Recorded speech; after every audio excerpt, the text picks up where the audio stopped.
Hey, welcome back to No Hype Beer Reviews. Unless it's your first time, then welcome. Please consider subscribing. If you do, hit the notification bell, get all the updates. That's it for today's video. The beer's courtesy of Keith from 93 Lumber, spelled out. Thanks so much, Keith. I really appreciate it. So I'm super excited because this is the base Ralphius from 2023.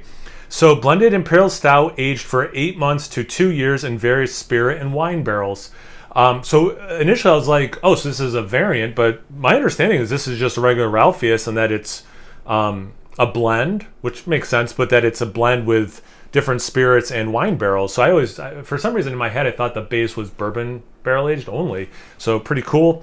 Notes of dark chocolate, espresso, vanilla, caramel, and molasses. Coming in, it looks like maybe 14.5, 14.6. Anyway, let's get into it. Super stoked. They crush it. And this, I'm sure, will be no exception.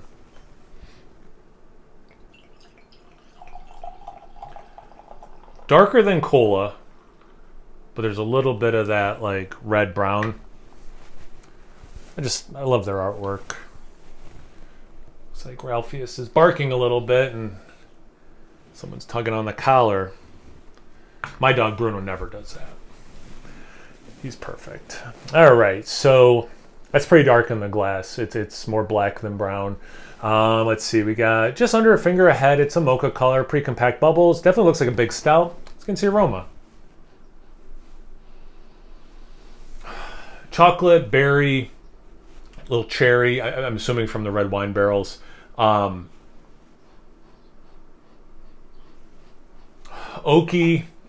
There's like oak wood, and then there's a little bit of that like wet mulch thing. I get the molasses they're saying for sure. A little bit of brown bread even. Caramel. There's a nice like sweet toasted, really I guess toasted coconut even. This has like everything. This has like everything I'd want in a beer like this. In the aroma of a beer like this.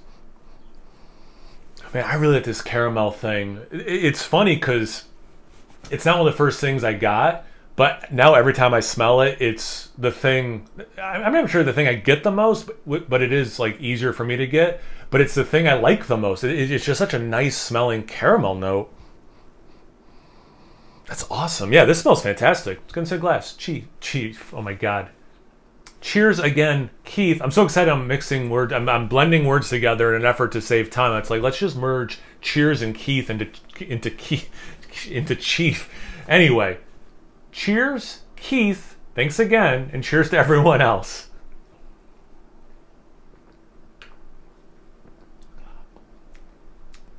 That's awesome. It follows the aroma pretty well. Actually, a lot of oak, chocolate, the caramel, a little bit of coconut in the taste. Real little bit of coconut. I don't want to overemphasize coconut. It's in the aroma and the taste, very minimal, but there. Kind of like the vanilla too for me. Caramel note is so on point. The chocolate I like a lot. The complexity of the barrels, and it's interesting because I recently did, I won't be able to remember the name, Roosh something, from them. That was like a mega blend, and I did that without looking up what the blend was. And I was getting a lot of this red wine character with other stuff, port and stuff. And then sure enough, it did have some red wine aged beer in that blend. So like it's kind of honed me. And in real life, I don't know how this will post. In real life, that was 3 days ago. Yeah, 3 days ago. So relatively fresh in my mind. And it's so like specifically this free will version of that flavor, so like that's kind of cool. I don't know if any of this was in that. I don't remember, but or it's not, or maybe the same red wine barrel. Some of it was emptied into this blend and some of that other blend. But anyway, it's like very specifically that thing I'm remembering from 3 days ago.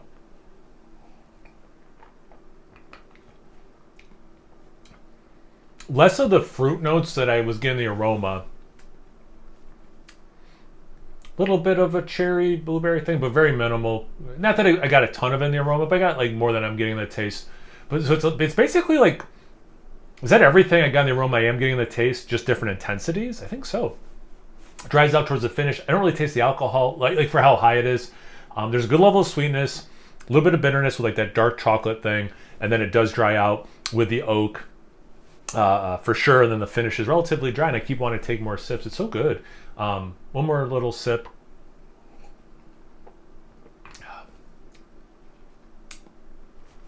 There's got to be some whiskey or bourbon barrel aged part of that. It has to be like when they're saying spirits, it has to be one of the spirits. It has to be.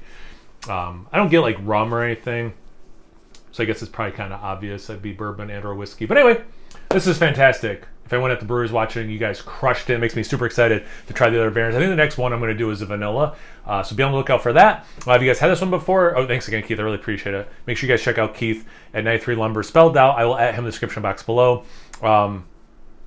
So thanks again, Keith. If you guys had this one before, if you had a nice blended barrel-aged beer of any kind, drink something else you want to tell me about, anything, everything, comment section below. Let's get a conversation going. Once you're done doing that, make sure you check me out on Instagram and Untapped. It's No Hype Beer Reviews about those places. So please like, comment, subscribe, and most importantly, imbibe. Cheers, everyone.